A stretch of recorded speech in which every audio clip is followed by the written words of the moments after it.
5 friends, Mark, Lisa, Jason, Emily, and Kevin, lived in Springwood, unaware of the horror that awaited them.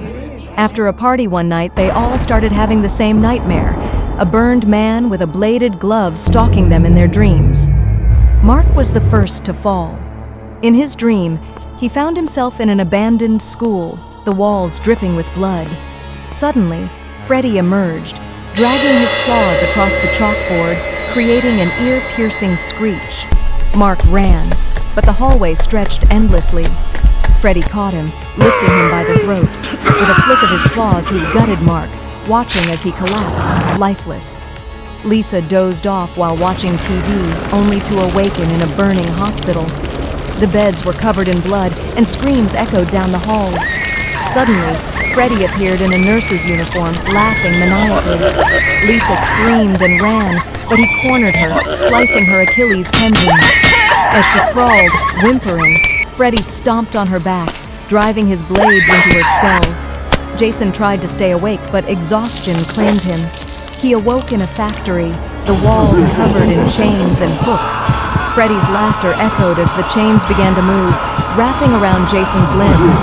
He struggled, but Freddy yanked a lever, and the chains pulled Jason apart. His screams cut short as his body was torn into pieces. Emily dreamed of being at a peaceful lake until the water turned black. Hands pulled her under, and Freddy appeared in the water, dragging her down.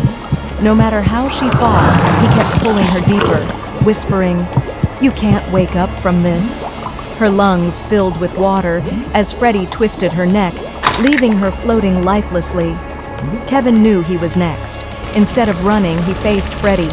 In his dream, he armed himself with weapons, transforming the nightmare into his battleground. As Freddy lunged, Kevin dodged and grabbed a steel pipe, smashing it across Freddy's face. Furious, Freddy clawed at Kevin's chest, but Kevin seized Freddy's own glove and drove it into his skull, twisting the blades violently. Freddy screeched in agony as Kevin burned him alive in his own nightmare realm. Kevin woke up, drenched in sweat. His friends were gone, their bodies found lifeless in their beds. But Freddy was dead, at least for now.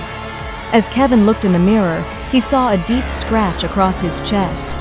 Freddy's sinister laughter echoed in his mind.